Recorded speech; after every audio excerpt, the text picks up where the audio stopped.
So tonight for our first speaker, we have Jesse Mundt.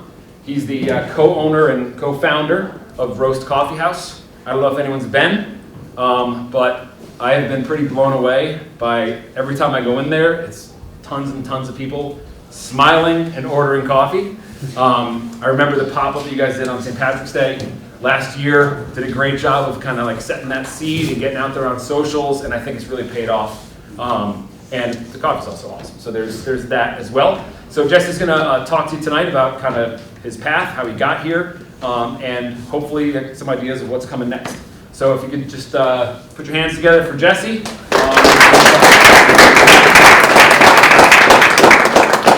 I'll get into it in a minute, but I didn't put together a PowerPoint with like a ton of words. I'm very visual. I'm very story-based. That's how I learn. I think that's just the best way. The best way that I also learn is through stories. It's not through textbooks. I'm a little different than, like, there's two polar opposites between Sally and I. Sally's also my life partner. We've been together for a while. She's also an owner of Roast. We are both entrepreneurs. I've been on my entrepreneurial journey for almost 15 years. I started when I was 18 years old. I'll get into where, I mean, it's crazy. I felt like I was in high school. I went to Morristown, so I'm local from Rockaway. I feel like I was out of school so long ago, but it also felt like it was a year ago. I'm sure you guys are going to hear that from so many people. It's super cliche, whatever, it's just weird. But 15 years has passed, and a lot of things have happened over this time. But also in high school, before high school, I was always that entrepreneurial type minded. Even back then, entrepreneur was never really a fancy word that it is now. I didn't even know what it was. I just was, if that makes any sense at all. But Sally was like the perfect student. I wasn't. My job here today is just to be transparent with who I am, where I come from, where she comes from. She was supposed to be here. She was sick, unfortunately. She has an awesome story. She has a great background and incredible ambition as well. She was a star athlete in college, A+ student. Me, on the other hand, was a little different. So my goal today is, like, you guys are going to relate with one of us, and it's sharing my story the best that I can, her story.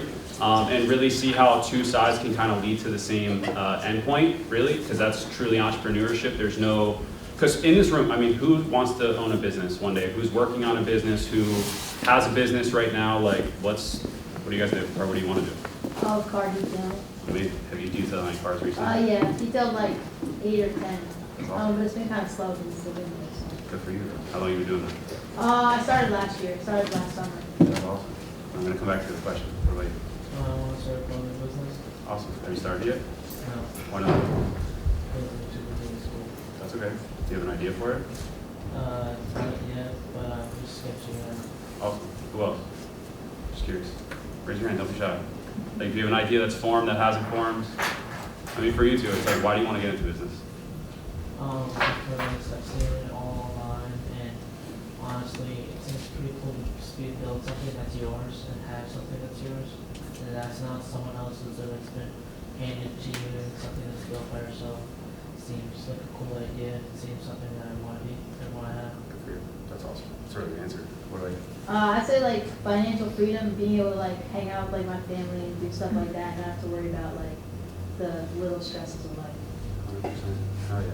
So I was like you. I was like, because to me, there's nothing wrong. There's such a weird thing around like wanting to do things for the money. It's such a weird concept, a weird thing. Like, we're told you have to find purpose. Like, you have to have a major reasoning why to do things. But I think if you get so caught up in that in the beginning, it doesn't allow you to get off the ground. It's very okay to say, hey, I just want to do things for the money in the beginning. But I also do believe that money will just make you more of who you are, if that makes sense, where it'll either make you a better person or it will make you a worse person.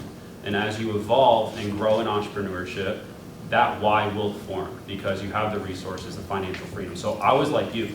I was the kid that was going to door knocking, trying to shovel driveways, trying to sell things. I was selling clothes. I was going to garage sales, selling things.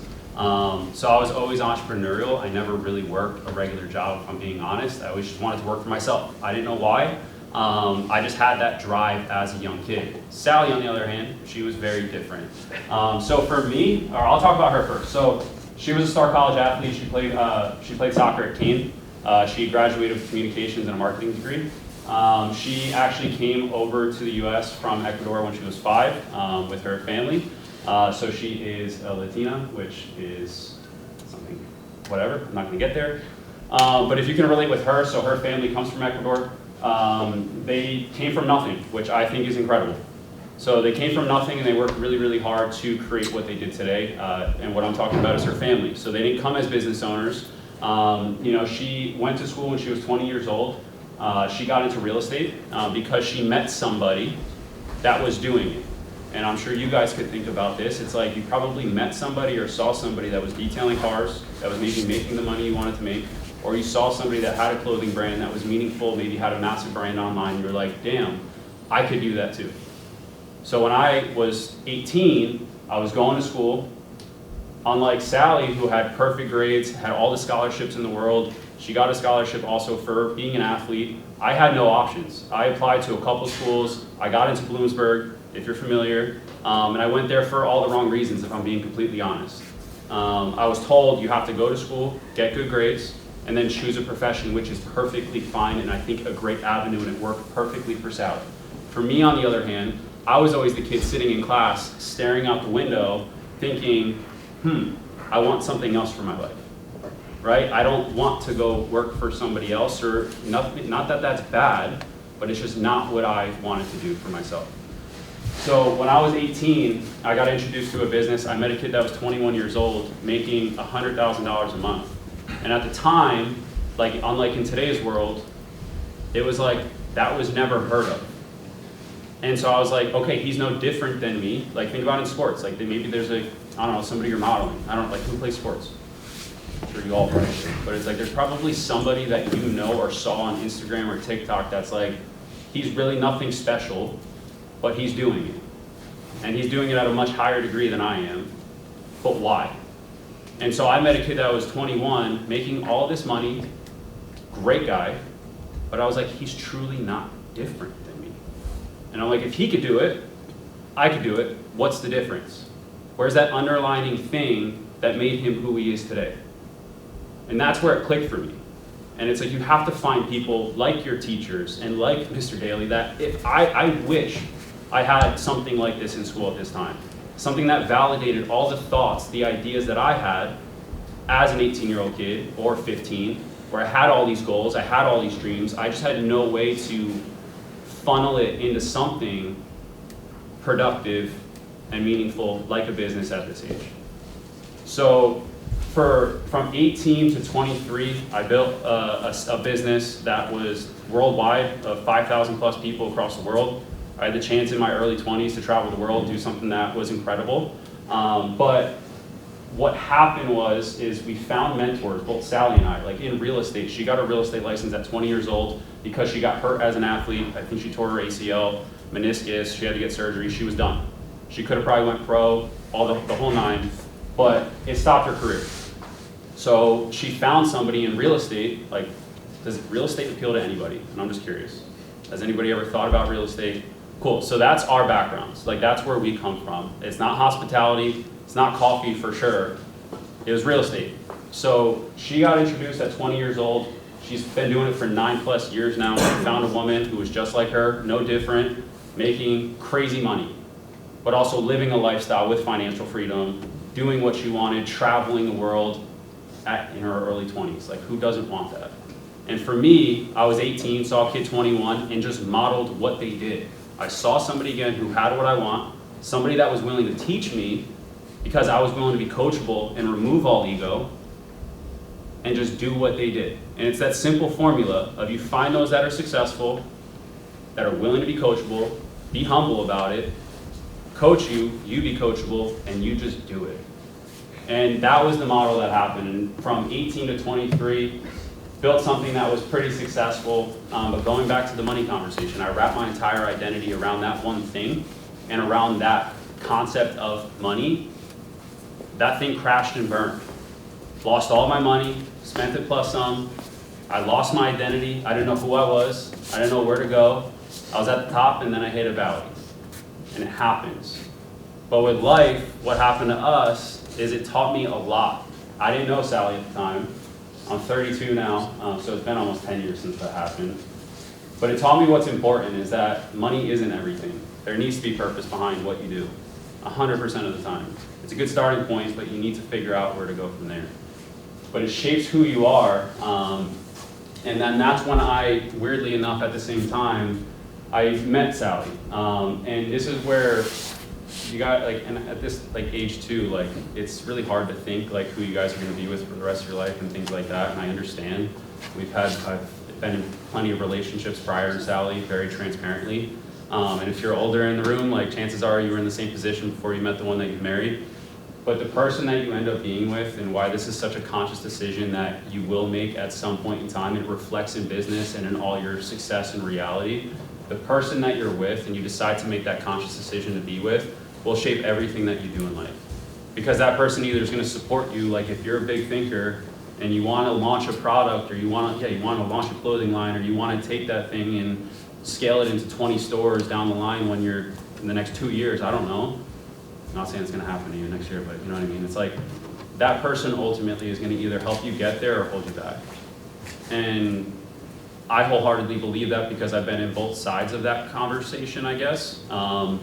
So meeting Sally has been something where we were aligned to begin with, you know, and I'm going to tie her story back into mine because we started Roast together. We started a real estate business together. But she was ambitious. I mean, she is ambitious. She has huge goals for herself.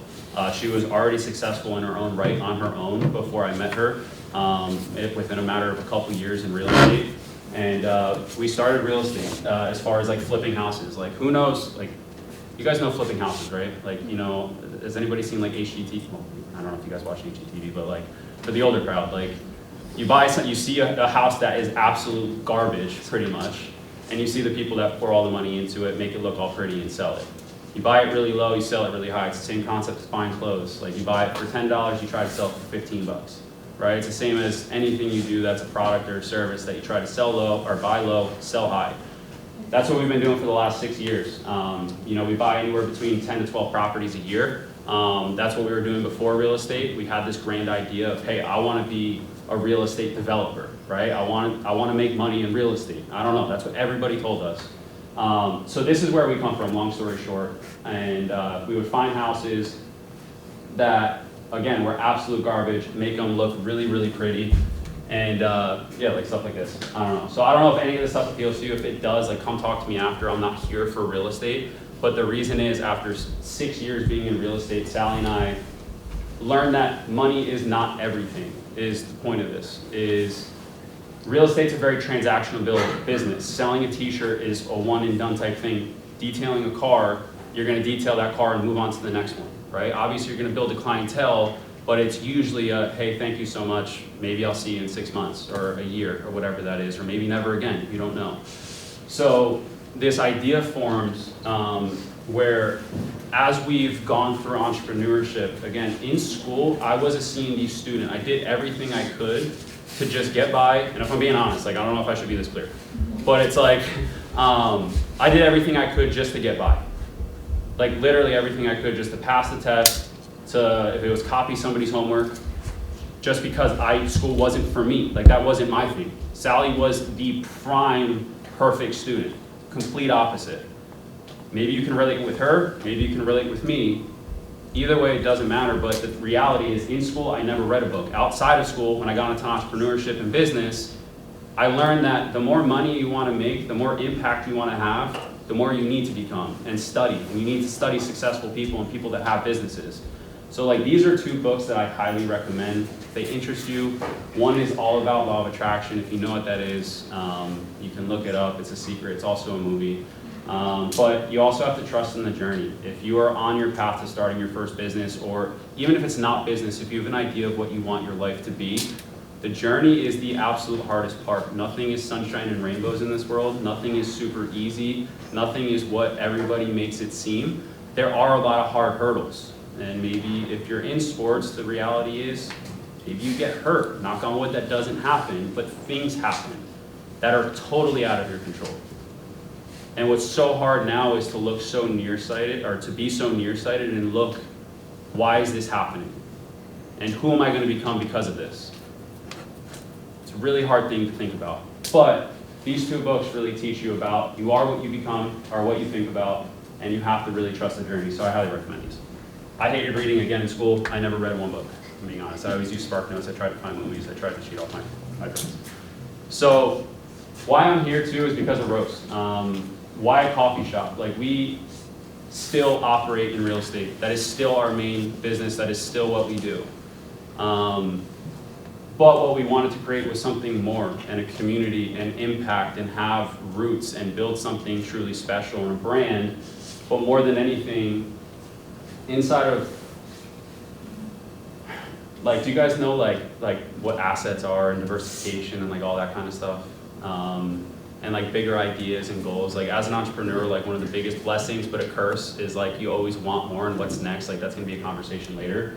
But we always wanted to create something bigger than ourselves, like much bigger than ourselves, rather than just selling a house and never seeing it again. We wanted to create a brand that will have a lasting impact, whether we put in the hard work now or 10 years from now it's still working because we decided to do and make that decision, if that makes sense, I don't know. So what we decided to do is we wanted to diversify and think, where should we, I don't know how to word this correctly, but like we have rental properties, we have all that kind of stuff to continue to make money, but the reality is like this will help us form a brand, long story short, and conceptualize this idea of, does it make any sense? Like just something bigger than us. And I don't know if like you could think about that for yourself, of like you really want something that's past like what you do, but like for us, this was it. We always had like these goals and this dream of like we would drive past like Starbucks and be like, that'd be cool one day to sell like a coffee, I don't know, or like maybe have a brand or a storefront, I don't know. And the reality is like this opportunity came on South Street. We bought a business that was 20 years old. It was successful in its own right. And we closed it down day one. And a lot of people thought we were crazy, and I think we were crazy at the time. But we knew we had to evolve. Like it was super dated, it was ugly. But we had this really big vision of getting this brand off the ground. And I think that's the reason we're here today, is to talk about like, we had this goal it was over a year and a half ago. We bought it in August 2024. So a year and a half ago is when this idea formed. And Sally and I, we went through this really long process of, it took us 8 months to even get to just demolishing the inside. And a lot of people would fold in the beginning. Like we were so delusional in the sense of like, we wanted to start this thing and hope to be open within 2 to 3 months. And usually, since we come from real estate, the build out process, we were like, oh, that's a piece of cake. But not understanding and respecting that every process is different. And so we hit every possible hurdle. We got pushback from the town with respect to their process. We kept getting shut down. We had mess ups of our own. So what ended up trying to be a 3-month turnaround to say, hey, from the moment we start to being open and selling our first coffee within 3 months, it ended up taking 8 months just to start the renovation and really build out this vision of what we wanted. So if you've been there, these were our original renderings of like, this was our vision of what we wanted to create. So like this was AI, we worked with a designer, they helped us put it together and really put together our thoughts of like, this was the end result. And sometimes this is the hardest part for people, is to really put into life, I guess, your vision and put it on paper of what do you actually want. And taking that vision and bringing it to reality is always the hardest thing, to conceptualize that, right? And bring that.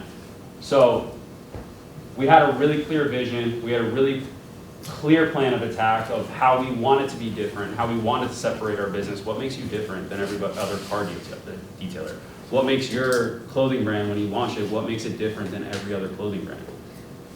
Those are things you really have to think about. What's your product? What's your service? What's your delivery? All of those things. What's the experience? We were thinking experience. We didn't want to be just another coffee shop. We wanted to go somewhere and for people to really identify with and be like, it just hits. I don't even know how to explain it, but if you've been there, every piece of it was super intentional and thought out. Long story short, from the moment we started, this is just like another piece. So if you're building out a business, or if you want to be whatever it is, it's a gradual evolution. We live in such a world today that's all about instant gratification of the moment you have an idea, you want to be a millionaire day 2. or you want that thing to happen right away. And if anybody ever says that's real, or that that is reality, they're just straight lying to you, unfortunately. It's just a really long evolution and a long series of small wins and tiny breakthroughs. For us, it took over a year and a half, or a year and 3 months, we'll say, from the moment we started to the moment it looked like this. So this is like current day, this is exactly when we finished. I think it was the day before we opened. So from our mind to reality, it looked like this. Because we had a ton of patience, where we hit, again, every single possible hurdle to say, we could have stopped. We could have gave up, and we could have said, screw this. This doesn't matter to you, but it's like, we lost a ton of money. We also were set back a year. And again, we just had such conviction in what we wanted to create that there just was no turning back. If that makes any sense. So it was the persistence, it was the utmost faith that what we were doing was gonna work. There were no ifs, there were no buts, there was nothing. It had to work, and it was going to work, and it was just a matter of us putting in the work to bring it to fruition. And because of all that, I mean, over the last 3 months, like if you've been there, it's like we put in so much work from a marketing, this is a whole nother like avenue we could talk about, but from like marketing to, I don't know, menu creation, to the concept creation, to just what the vibe is when you walk through the door, to hiring our staff. Every piece of roast was super intentional, which in the last 3 months, we've had anywhere between 5 to 10 million views across all social platforms, and it's viral all across TikTok, Instagram, everything, which we're super grateful for. But again, it started with a thought and just a simple idea to be like, damn, that would be cool. What if we did that thing? But because I had a partner that was willing to support my crazy ideas, we put together a crystal clear plan, and it turned into what it is today, which we are so grateful for. But if you're in any business or in anything you do in life, the reality is like you can't do anything alone, or at least you can't go far alone. You can only get so far. You really need to build a team. You really need to have a support system of people, whether it's friends, whether it's colleagues, whether it's family. It goes from sports to if you want to be a musician, if you want to be in business.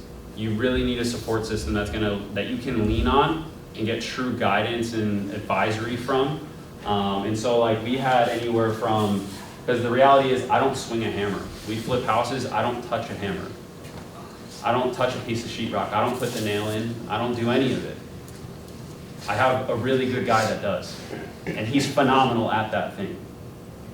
I know how to say what I like. I know what to say what looks good.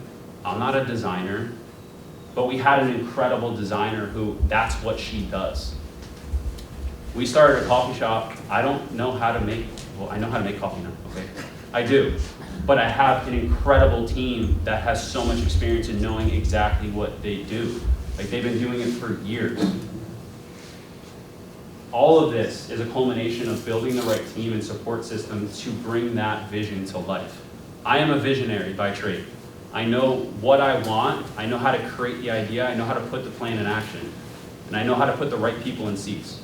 And so no matter what it is that you are doing, if you have that little idea, if you have the business already off the ground and you're about to start, think, hey, I might not be the best at this thing. And if you think I can do everything, it's ego. So you need to find a way to align yourself with people who have similar values as you, that are good people, that have your best interests at heart, that also do believe in your vision, to say, this is a really good idea, I'm behind you 110%, let's run. Does that make sense? Because people will take you further than you can ever imagine if you're willing to go there with them. So I give 100% of what we do to them. And I think that's why roast has become so special and so far past anything that Sally and I could have ever fathomed, and further than we could have ever taken it. Because, again, everybody had a role to play with launching the vision off the ground. So, does that relate with anybody? Like at all? Can you think of like building out, I don't know, anything you guys do. Chances are you did it with other people. If you play sports, you're on a team. To play basketball, it's not a single player sport. Business is not a single player sport. Anything you do is not a single player sport. And I know like it's so easy to think I can do everything, and that's what I thought when I was 18 to 22. When my world crashed and burned, it's because my ego got in the way to think I can do everything.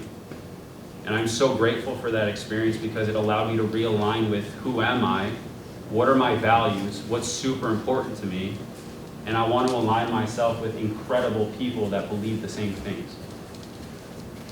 This is one of my favorite quotes. You can read it at the end, well, I'll just read it. Of course it was impossible, it's from Steve Jobs. Of course it was impossible to connect the dots looking forward when I was in college. When you're in high school, you go through a lot of hard stuff. You're learning a lot of new things. At the time, when I was in school, I was the most reserved kid in the world. I was kind of like that floater friend that's cool with everybody.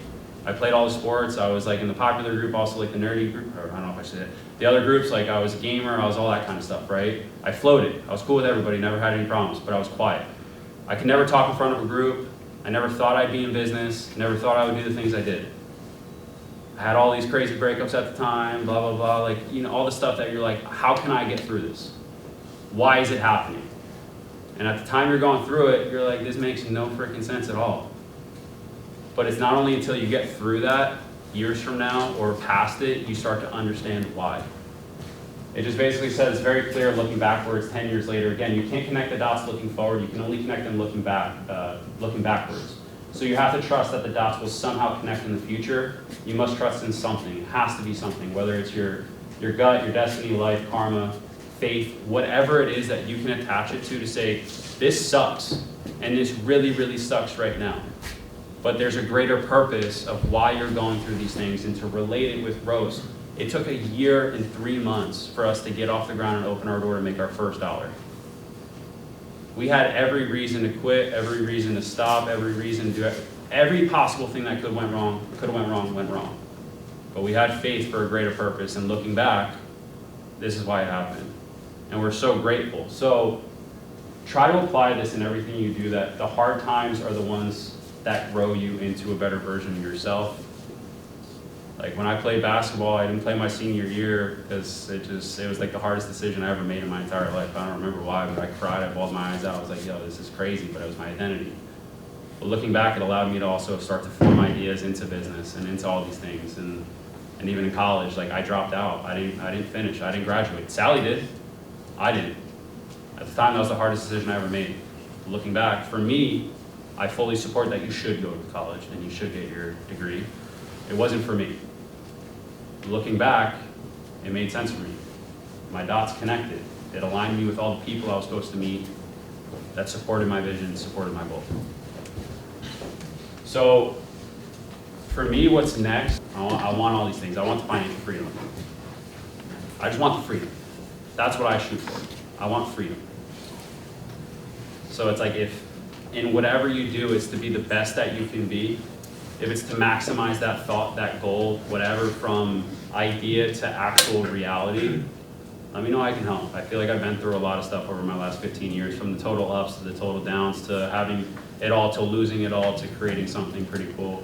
We're really grateful for it. So I appreciate you having me. I hope there was something here that you could take away from it.